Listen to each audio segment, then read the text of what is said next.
Abra aí, leia comigo o inciso 8º. É direito básico do consumidor a facilitação da defesa de seus direitos, inclusive com a inversão do ônus da prova a seu favor no processo civil, quando a critério do juiz for verossímil a alegação ou quando for ele hipossuficiente, segundo as regras ordinárias de experiências. Pessoal, esse inciso traz uma garantia importantíssima, que é a inversão do ônus da prova. O ônus da prova segue a regra geral no processo civil, que você conhece. Ao autor incumbe a prova do fato constitutivo do seu direito e ao réu incumbe o ônus da prova do fato impeditivo, modificativo ou extintivo do direito do autor. Só que existem 3 tipos de inversão desse ônus, 3 tipos de situação onde esse ônus vai estar distribuído de forma diversa dessa regra geral. A primeira é na chamada inversão ope legis, inversão legal do ônus da prova, que é quando a própria lei traz uma distribuição diferente do ônus da prova. Como você já viu aí o exemplo que eu dei do artigo 38 do CDC. Outro exemplo seria o artigo 14, parágrafo 3º do CDC, que prevê assim, o fornecedor responderá objetivamente perante o consumidor por falhas na prestação de seus serviços e só não será responsabilizado quando provar. Aí tem lá os incisos, tem as hipóteses do parágrafo 3º do artigo 14. Quando o CDC diz que ele vai ser responsabilizado e só não será responsabilizado quando provar, o que o CDC está fazendo, gente? Ele está invertendo o ônus da prova, ele está estabelecendo uma forma diferente de distribuir o ônus. Porque aqui ele está dizendo que o fornecedor vai ter que reparar ao consumidor que provar o dano, não é isso? E o fornecedor, então, vai ter ali a necessidade de indenizar aquele consumidor se o consumidor simplesmente mostrar o dano, e para não indenizar vai ter que provar uma das hipóteses excludentes lá do parágrafo 3º. Então, um exemplo concreto. Quando um fornecedor negativa indevidamente o nome do consumidor, basta ao consumidor mostrar que a negativação foi indevida. E aí ele faz jus à indenização. Se essa negativação não era indevida, se essa negativação não aconteceu, se essa negativação foi produzida, na verdade, por um outro fato, por um terceiro, se essa negativação aconteceu por culpa exclusiva do consumidor, quem vai ter que fazer a prova é o fornecedor, não é o consumidor. Ou seja, o ônus da prova dos fatos excludentes da responsabilidade do fornecedor incumbem a ele. É uma forma distinta de distribuir o ônus da prova, tá vendo? O consumidor só prova o dano, o resto é presumido quanto à responsabilidade. Lembrando que a culpa nem é discutida porque a responsabilidade é objetiva. Então, essas hipóteses do artigo 38 e do artigo 14, parágrafo 3º, são hipóteses de inversão legal do ônus da prova ou de uma redistribuição do ônus da prova que o próprio legislador faz.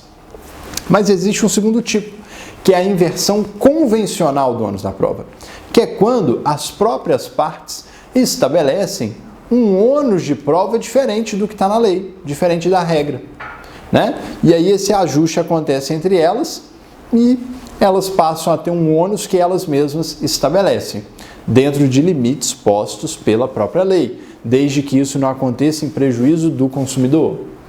E existe um terceiro tipo, que é o que está previsto aqui nesse inciso 8º do artigo 6º, que é a chamada inversão ope iudice do ônus da prova, ou a inversão do ônus da prova operada pelo juiz. Nesse caso, não é nem a lei, nem as partes que invertem o ônus da prova, é o juiz. O juiz que, verificando a ocorrência dos requisitos previstos no inciso 8º, vai lá e inverte o ônus da prova. E essa situação gera uma série de dúvidas. A primeira delas é se o juiz poderia fazer essa inversão de ofício ou se seria necessário que a parte formulasse um pedido expresso de inversão do ônus da prova. Bom, respondendo a essa pergunta, gente, o juiz pode de ofício inverter esse ônus, tá? Se ele se convencer que os requisitos do inciso 8º estão presentes, ele, mesmo que a parte não tenha formulado pedido de inversão do ônus da prova, pode inverter esse ônus. É claro que você, como bom advogado que sei que é, vai formular sempre o pedido. Vai sempre pedir para o juiz inverter o ônus da prova para o seu cliente, para o consumidor. Mas, ele, mesmo que você, porventura, não tenha pedido, o juiz pode fazer de ofício. A segunda dúvida que surge: caberia a inversão do ônus da prova a favor do fornecedor? Não. Está previsto aí no inciso 8º, ó, inversão do ônus da prova a favor do consumidor. Tá? Então, a inversão do ônus da prova é uma prerrogativa que só se aplica para o consumidor. Outra dúvida que surge: mas Bruno, essa inversão do ônus da prova seria uma prerrogativa que o consumidor teria só nas ações cíveis, só no processo civil, ou também teria no processo criminal? O inciso 8º deixa claro, ó, só no processo civil, não se aplica para processos criminais. Terceira dúvida, terceiro ponto controvertido: quais são os requisitos para a inversão do ônus da prova? O inciso 8º prevê lá, ó, que poderá o juiz inverter o ônus da prova quando, a seu critério, for verossímil a alegação do consumidor ou quando for ele hipossuficiente.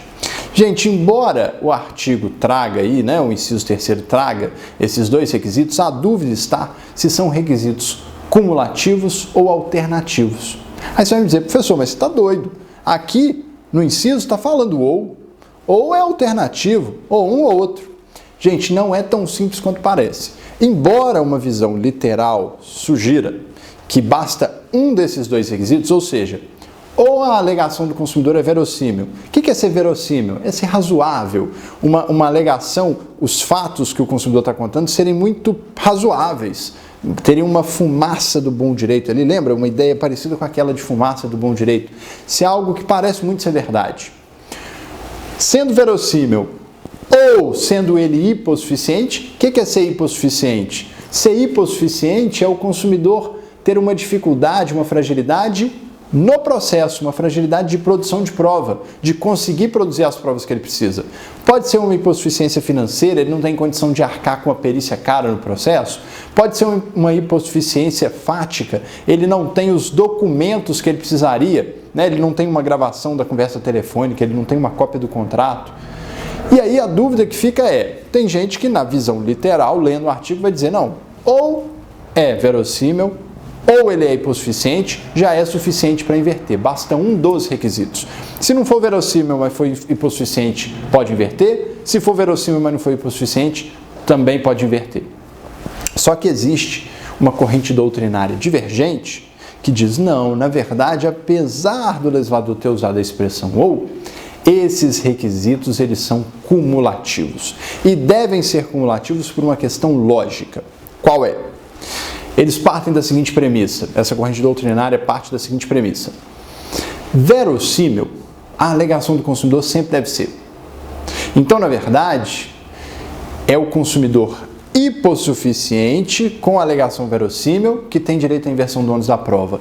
É a hipossuficiência que gera a inversão do ônus da prova, mas desde que a alegação do consumidor seja verossímil. Por quê? Porque não teria sentido um consumidor chegar perante o judiciário com uma história sem pé nem cabeça, que não tem nenhum indício de ser verdadeira, não tem nenhuma razoabilidade, não tem nenhum documento também amparando, e só porque o consumidor é hipossuficiente, o juiz vai lá e aceita e inverte o ônus da prova. E às vezes impõe ao fornecedor o ônus de desconstituir uma história absurda. Perceberam? Porque às vezes o consumidor chega sem nenhum documento, mas a história dele tem um acontecimento lógico.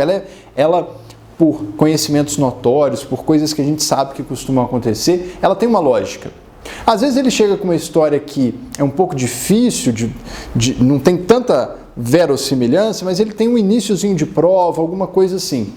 Agora, aquele consumidor que chega sem nenhuma verossimilhança na sua alegação, que não tem nenhum indíciozinho de prova e que não tem, então, ali uma narrativa verossímil, só por ser hipossuficiente, só pelo juiz constatar uma hipossuficiência dele, será que poderia inverter o ônus da prova?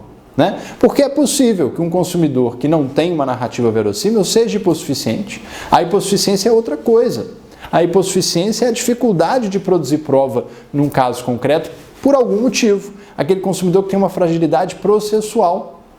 Né? Imagina o consumidor que contrata um serviço pelo telefone e a empresa não manda para ele cópia do contrato. Ele não tem cópia do contrato, às vezes a empresa não mandou também para ele a gravação telefônica, tudo que ele tem é um número de protocolo de uma reclamação que ele fez, porque veio cobrando algum valor que, segundo ele, não deveria estar sendo cobrado, segundo a contratação que ele fez, as cláusulas do contrato que ele firmou. Mas ele não tem como provar isso. Por outro lado, a empresa tem como fazer a prova de que aquele serviço foi contratado daquele jeito, naquele valor, porque ela sim tem cópia do contrato, ela sim tem cópia da gravação telefônica. Mas, às vezes, o consumidor vai chegar contando uma história sem pé nem cabeça, gente. E aí, será que investigando só a hipossuficiência, o juiz poderia inverter o ônus da prova de uma história que não tem pé nem cabeça? Por isso que essa segunda corrente diz que, na verdade, os requisitos seriam cumulativos, porque verossímil a alegação sempre tem que ser para eu poder investigar a hipossuficiência e inverter o ônus da prova. Eu sempre tenho que partir do pressuposto de que a história daquele consumidor ali tem um mínimo de razoabilidade para analisar a hipossuficiência dele eventualmente e inverter o ônus da prova. Porque se a alegação dele não for nem verossímil, eu não vou nem investigar a hipossuficiência para fins de inversão do ônus da prova. Vou deixar como está. Perceberam? São colocações importantes, razoáveis, que devem ser ponderadas. Então, você precisa saber que existem essas duas correntes, né? Uma que diz que é ou, um requisito ou outro, e outra que diz que, apesar da palavrinha utilizada ser o ou, na verdade são requisitos cumulativos. Esse ou deve ser lido como e, né? A alegação deve ser verossímil e o consumidor deve ser hipossuficiente. Porque se a alegação dele é verossímil, mas ele não é hipossuficiente, ele tem capacidade probatória, aí é uma questão dele se desincumbir desse ônus, tá bom? E uma quarta e última dúvida muito relevante. Uma vez satisfeitos os requisitos, qual é o momento processual adequado para o juiz inverter este ônus da prova, para o juiz declarar, dizer ali, decidir pela inversão do ônus da prova? Bom, existem dois entendimentos. O primeiro é de que o juiz pode fazer isso lá na sentença.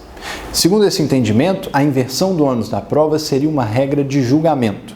A prova seria destinada ao juiz, o juiz seria o destinatário da prova e não as partes, e por isso ele, juiz, estaria livre para poder, só lá no final, na sentença, dizer o seguinte: olha, eu vou interpretar as provas assim, eu vou interpretar as provas desse jeito, porque eu inverti o ônus da prova e elas se destinam a mim, então eu faço isso aqui na sentença.